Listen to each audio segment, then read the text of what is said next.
আগরতলা শহরের ব্যস্ততম রাস্তাগুলির একটি দিয়ে প্রতিদিন হাজার হাজার মানুষ যাতায়াত করেন।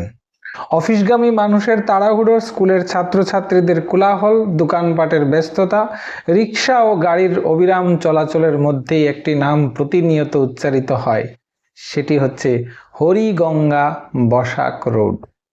এই রাস্তা দিয়ে যারা প্রতিনিয়ত চলাফেরা করেন তাদের অধিকাংশই হয়তো জানেনই না এই নামটির পেছনে লুকিয়ে আছে ত্রিপুরার স্বাধীনতা সংগ্রাম এবং গণতান্ত্রিক আন্দোলনের এক নীরব অথচ অত্যন্ত গুরুত্বপূর্ণ অধ্যায়। ইতিহাসের মূলধারার আলোচনায় তার নাম খুব কমই উচ্চারিত হয়। ভাবি প্রজন্ম হয়তো ভুলে যাবে, হরিগঙ্গা বসাককে ইতিমধ্যে অনেকে হয়তো ভুলেও গেছেন, কিন্তু ত্রিপুরার রাজনৈতিক জাগরণের ইতিহাসে হরিগঙ্গা বসাক ছিলেন এমন একজন মানুষ যিনি ব্রিটিশ বিরোধী জাতীয়তাবাদী আন্দোলন, গান্ধীবাদী আদর্শ এবং গণতান্ত্রিক অধিকারের দাবিকে এক সূত্রে গেঁথে নিজের জীবনকে উৎসর্গ করেছিলেন।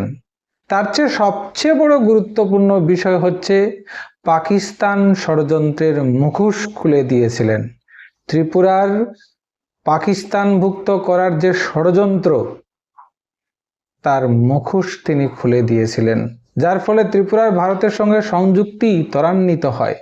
তিনি শুধু একজন কংগ্রেসপন্থী রাজনৈতিক কর্মী ছিলেন না, তিনি ছিলেন এমন এক স্বদেশী চিন্তার ধারক যিনি বিশ্বাস করতেন স্বাধীনতা কেবল বিদেশি শাসকের হাত থেকে মুক্তি নয়, বরং মানুষের রাজনৈতিক অধিকার, নৈতিক সাহস এবং আত্মমর্যাদা প্রতিষ্ঠার মধ্য দিয়ে প্রকৃত স্বাধীনতা পরিপূর্ণতা পায়। সবাইকে নমস্কার, welcome to my channel history IQ. আজকের এই পর্বে আমরা ফিরে দেখব ত্রিপুরার সেই প্রায় বিস্মিত সংগ্রামীর জীবন, যিনি একদিকে মহাত্মা গান্ধীর আদর্শে অনুপ্রাণিত হয়ে স্বদেশী আন্দোলনের পথ অনুসরণ করেছিলেন, অন্যদিকে ত্রিপুরার রাজতান্ত্রিক শাসন ব্যবস্থার মধ্যেই জনগণের প্রতিনিধিত্বমূলক সরকার প্রতিষ্ঠার দাবি তুলেছিলেন। তার জীবন আমাদের মনে করিয়ে দেয় যে স্বাধীনতার ইতিহাস কেবল দিল্লি, কলিকাতা কিংবা বোম্বের রাজনৈতিক নেতাদের ইতিহাস নয়, এটি আগরতলার মতো শহরের সেই সব নীরব সংগ্রামীদের ইতিহাসও বটে, যাদের আত্মত্যাগ ছাড়া ভারতের স্বাধীনতার বৃহৎ কাহিনী কখনো সম্পূর্ণ হয় না। এক এক করে প্রত্যেকটা বিষয় নিয়ে আলোচনা করব, ভিডিওটা শেষ পর্যন্ত দেখবেন। স্বদেশী আন্দোলনের যুগ, যে আবহে বেড়ে উঠেছিলেন হরিগঙ্গা বসাক, সেই বিষয়ে প্রথমে আলোচনা করি। হরিগঙ্গা বসাকের রাজনৈতিক জীবন এবং আদর্শকে বুঝতে হলে আমাদের ফিরে যেতে হবে বিংশ শতাব্দীর প্রথম দশকে। তখন ভারতবর্ষে ব্রিটিশ শাসনের বিরুদ্ধে ক্ষোভ ক্রমশ তীব্র হয়ে উঠছিল। 1905 সালে লর্ড কার্জনের বঙ্গভঙ্গের সিদ্ধান্ত ভারতীয় জাতীয়তাবাদের ইতিহাসে এক যুগান্তকারী মোড় এনে দিয়েছিল। ব্রিটিশ সরকার প্রশাসনিক সুবিধার যুক্তি দেখালেও ভারতীয়দের কাছে এই বঙ্গভঙ্গ ছিল জাতীয় ঐক্য ভাঙ্গার একটি সুপরিকল্পিত রাজনৈতিক পদক্ষেপ। এরই প্রতিবাদে জন্ম নেয় স্বদেশী আন্দোলন, যা খুব দ্রুত একটি সর্বভারতীয় রাজনৈতিক আন্দোলনের রূপ পরিগ্রহ করে।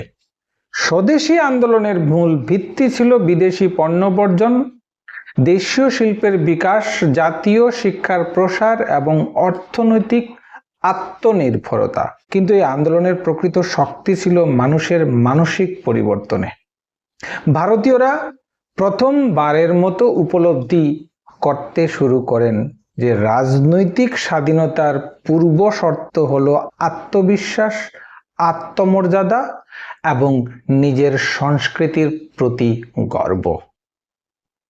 রবীন্দ্রনাথ ঠাকুরের রাখি বন্ধন উৎসব, অরবিন্দ ঘোষের বিপ্লবী লেখনী, বিপিনচন্দ্র পালের জাগরণমূলক বক্তৃতা এবং সুরেন্দ্রনাথ বন্দ্যোপাধ্যায়ের রাজনৈতিক প্রচার সাধারণ মানুষের মধ্যে এক নতুন তথা জাতীয় চেতনার জন্ম দেয়। পরবর্তীকালে মহাত্মা গান্ধী এই স্বদেশী আদর্শকে আরও বিস্তৃত রূপ দেন। চরকা, খাদি, গ্রামীণ শিল্প, অসহযোগ এবং সত্যাগ্রহের মাধ্যমে তিনি স্বদেশী আন্দোলনকে কেবল অর্থনৈতিক কর্মসূচি হিসাবে নয়, বরং একটি নৈতিক ও রাজনৈতিক দর্শনে উন্নীত করেন। ত্রিপুরা তখন ব্রিটিশ ভারতের অন্তর্ভুক্ত রাজ্য না হলেও সম্পূর্ণ বিচ্ছিন্ন ছিল না। মাণিক্য রাজবংশের অধীনে এটি একটি ছোট দেশীয় রাজ্য ছিল এবং ব্রিটিশ ভারতের সঙ্গে এর রাজনৈতিক ও প্রশাসনিক সম্পর্ক সুদৃঢ় ছিল। কলিকাতা, কুমিল্লা, সিলেট, চট্টগ্রামের সঙ্গে নিয়মিত যোগাযোগের ফলে জাতীয়তাবাদী চিন্তা, সংবাদপত্র, সাহিত্য এবং রাজনৈতিক বিতর্ক ত্রিপুরার শিক্ষিত সমাজে দ্রুত প্রবেশ করে এবং ত্রিপুরাতে পলিটিক্যাল এজেন্টের শাসন ব্যবস্থায় অনেক ইন্টারফারেন্স ছিল। ফলে স্বদেশী আন্দোলনের যে চেতনা বাংলায় বিকশিত হচ্ছিল তার প্রভাব ত্রিপুরাতেও কিন্তু অনুভূত হয়। রাজনৈতিক ও সাংস্কৃতিক পরিবেশেই বেড়ে ওঠেন হরিগঙ্গা বসাক। আর কোন রাজনীতি ছিল? এই স্বদেশী রাজনীতি ছিল। তিনি এমন এক প্রজন্মের প্রতিনিধি যারা রাজ্যের সীমানার মধ্যে সীমাবদ্ধ না থেকে নিজের বৃহত্তর ভারতীয় জাতীয় আন্দোলনের অংশ হিসাবে নিজেকে দেখতে শিখেছিলেন। তখন তিনি ছিলেন তরুণ হরিগঙ্গা বসাক। কংগ্রেসী রাজনীতির পথে হরিগঙ্গা বসাক। হরিগঙ্গা বসাক অল্প বয়স থেকে ভারতীয় জাতীয় কংগ্রেসের আদর্শের প্রতি আকৃষ্ট হন। সে সময় কংগ্রেস কেবল একটি রাজনৈতিক সংগঠন ছিল না, এটি ছিল জাতীয় পুনর্জাগরণের কেন্দ্রবিন্দু। সত্য, অহিংসা, স্বদেশী, অসহযোগ, আত্মনির্ভরতা এবং জনগণের রাজনৈতিক অধিকার, এই মূল্যবোধগুলি কংগ্রেসের রাজনৈতিক সাধারণ মানুষের কাছে গ্রহণযোগ্য করে তুলেছিল। কংগ্রেসের রাজনীতিকে সাধারণ মানুষের কাছে গ্রহণযোগ্য করে তুলেছিল। মহাত্মা গান্ধীর নেতৃত্বে এই আদর্শ আরও শক্তিশালী রূপ পরিগ্রহ করে। দেশের বিভিন্ন প্রান্তের মতো ত্রিপুরার বহু তরুণ সেই আদর্শে উদ্বুদ্ধ হন এবং হরিগঙ্গা বসাক ছিলেন তাদের মধ্যে অন্যতম। তিনি উপলব্ধি করেছিলেন যে স্বাধীনতা কেবল ব্রিটিশ শাসনের অবসান ঘটানোর প্রশ্ন নয়, এটি মানুষের মর্যাদা, রাজনৈতিক অধিকার এবং সামাজিক ন্যায় প্রতিষ্ঠারও প্রশ্ন। তাই তিনি জাতীয়তাবাদী কার্যকলাপের সঙ্গে যুক্ত হন এবং ত্রিপুরার মানুষের মধ্যে রাজনৈতিক সচেতনতা গড়ে তোলার কাজে নিজেকে নিয়োজিত করেন। তার জীবনযাপন ছিল অত্যন্ত সাদাসিধে, কিন্তু তার রাজনৈতিক বিশ্বাস ছিল দৃঢ় এবং আপোষহীন। তিনি গান্ধীবাদের সেই নৈতিক দর্শনে বিশ্বাস করতেন যেখানে সত্যকে রাজনৈতিক সংগ্রামের সর্বোচ্চ শক্তি হিসাবে বিবেচনা করা হয় এবং অহিংসাকে দুর্বলতা নয় বরং আত্মিক সাহসের প্রতীক হিসাবে দেখা হয়। এই সময়ে ব্রিটিশ বিরোধী রাজনীতিতে যুক্ত হওয়া মোটেও সহজ ছিল না। যদিও ত্রিপুরা একটি দেশীয় রাজ্য ছিল, তবুও ব্রিটিশ রাজনৈতিক এজেন্ট এবং রাজদরবার উভয়েই জাতীয়তাবাদী কার্যকলাপের উপর সতর্ক নজর রাখত। ফলে একজন রাজনৈতিক কর্মীকে একই সঙ্গে দুটি ক্ষমতার কাঠামোর বিরূপ দৃষ্টির মুখোমুখি হতে হতো। তবুও হরিগঙ্গা বসাক নিজের আদর্শ থেকে বিচ্যুত হননি। তিনি বিশ্বাস করতেন রাজনৈতিক স্বাধীনতার পাশাপাশি জনগণের প্রতিনিধিত্বমূলক শাসন ব্যবস্থা প্রতিষ্ঠিত না হলে প্রকৃত গণতন্ত্র সম্ভব নয়। তার এই বিশ্বাসই তাকে পরবর্তীকালে ত্রিপুরার ইতিহাসে এক গুরুত্বপূর্ণ রাজনৈতিক আন্দোলনের কেন্দ্রে নিয়ে আসে, যার সূচনা হয় 1938 সালে। 1938 সালে দায়িত্বশীল শাসনের দাবিতে ঐতিহাসিক পদক্ষেপ নিয়েছিলেন তিনি। রাজনৈতিক ইতিহাসে এক যুগান্তকারী অধ্যায় ছিল এই সময়টা। এই বছরই হরিগঙ্গা বসাক, তড়িৎমোহন দাশগুপ্ত, সুকময় সেনগুপ্ত এবং আরও কয়েকজন জাতীয়তাবাদী নেতা একত্রিত হয়ে ত্রিপুরা রাজ্যে দায়িত্বশীল শাসন ব্যবস্থা বা রেসপন্সিবল গভর্নমেন্ট প্রতিষ্ঠার দাবিকে সুসংগঠিত রূপ দেন। আজকের দৃষ্টিতে এই দাবি হয়তো স্বাভাবিক মনে হতে পারে, কিন্তু সেই সময় এটি ছিল অত্যন্ত সাহসী এবং রাজনৈতিকভাবে ঝুঁকিপূর্ণ একটি পদক্ষেপ। কারণ ত্রিপুরা তখনও দেশীয় রাজ্য, সেখানে সর্বময় ক্ষমতা ছিল মহারাজের হাতে এবং প্রশাসনিক কাঠামো জনগণের নির্বাচিত প্রতিনিধিদের কাছে দায়বদ্ধ ছিল না। ভারতের অন্যান্য দেশীয় রাজ্যের মতো ত্রিপুরাতেও তখন শিক্ষিত মধ্যবিত্ত সমাজের মধ্যে গণতান্ত্রিক চেতনা দ্রুত বিকশিত হচ্ছিল। ব্রিটিশ ভারতের ভারতীয় জাতীয় কংগ্রেস যেমন জনগণের প্রতিনিধিত্বমূলক সরকার প্রতিষ্ঠার দাবি তুলেছিল, তেমনি দেশীয় রাজ্যগুলিতে প্রজামণ্ডল আন্দোলনের মাধ্যমে জনগণ শাসন ব্যবস্থায় অংশগ্রহণের অধিকার দাবি করতে শুরু করে। ত্রিপুরার এই আন্দোলন সেই বৃহত্তর সর্বভারতীয় রাজনৈতিক ধারার একটি গুরুত্বপূর্ণ অংশ। হরিগঙ্গা বসাকই আন্দোলনের অন্যতম সক্রিয় মুখ হয়ে ওঠেন। তার বিশ্বাস ছিল কোনো রাষ্ট্রের প্রকৃত শক্তি কেবল একজন শাসকের হাতে কেন্দ্রীভূত থাকলে জনগণের ন্যায্য অধিকার প্রতিষ্ঠিত হয় না। অর্থাৎ তিনি গণতন্ত্রের পক্ষে ছিলেন সূত্রপাত থেকে। ব্রিটিশ শাসনের অধীনে, রাজতন্ত্রের অধীনে, এই দ্বিমুখী শক্তির অধীনে থেকে এই চিন্তাধারা ত্রিপুরার দৃষ্টিকোণ থেকে বৈপ্লবিক ছিল বলা যায়। রাষ্ট্রের নীতি নির্ধারণে জনগণের অংশগ্রহণ নিশ্চিত করাই একটি আধুনিক ও ন্যায়ভিত্তিক প্রশাসনের পূর্ব শর্ত বলে তিনি মনে করেন।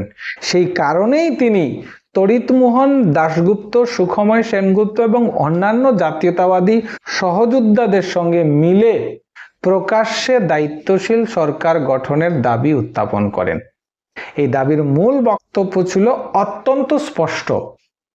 মহারাজা রাষ্ট্রপ্রধান হিসাবে থাকতে পারেন, কিন্তু দৈনন্দিন প্রশাসন পরিচালনা করবে জনগণের প্রতিনিধিদের নিয়ে গঠিত একটি মন্ত্রিসভা, যারা জনগণের কাছে দায়বদ্ধ থাকবে। অর্থাৎ রাজতন্ত্রকে সম্পূর্ণ বিলুপ্ত করার পরিবর্তে সাংবিধানিক সীমার মধ্যে এনে জনগণের রাজনৈতিক অধিকার প্রতিষ্ঠা করাই ছিল এই আন্দোলনের মূল উদ্দেশ্য। এই দাবির মধ্যেই ভবিষ্যতের গণতান্ত্রিক ত্রিপুরার বীজ লুক্কায়িত ছিল। কিন্তু এই আন্দোলনের পথ মোটেই সহজ ছিল না। রাজদরবারের দৃষ্টিতে এই ধরনের দাবি ছিল প্রশাসনিক কর্তৃত্বের প্রতি সরাসরি চ্যালেঞ্জ। অন্যদিকে ব্রিটিশদের রাজনৈতিক এজেন্টরাও দেশীয় রাজ্যগুলিতে জাতীয়তাবাদী সংগঠনের উত্থানকে সন্দেহের চোখে দেখত। ফলে হরিগঙ্গা বসাকদের আন্দোলনকে একই সঙ্গে দুই ধরনের ক্ষমতা কাঠামোর চাপ মোকাবিলা করতে হয়েছিল। তবুও তারা আপোষ করেননি। তাদের বিশ্বাস ছিল রাজনৈতিক অধিকারের প্রশ্নে নীরব থাকা মানে ভবিষ্যৎ প্রজন্মের প্রতি অন্যায় করা।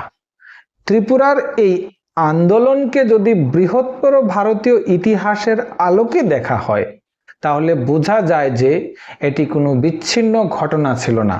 মহীশূর, ত্রিবাঙ্কুর, কোচিন, কাশ্মীর, উড়িষ্যা দেশীয় রাজ্য এবং রাজপুতানার বিভিন্ন অঞ্চলে একই সময়ে জনগণের প্রতিনিধিত্বমূলক শাসন ব্যবস্থার দাবিতে আন্দোলন গড়ে উঠেছিল।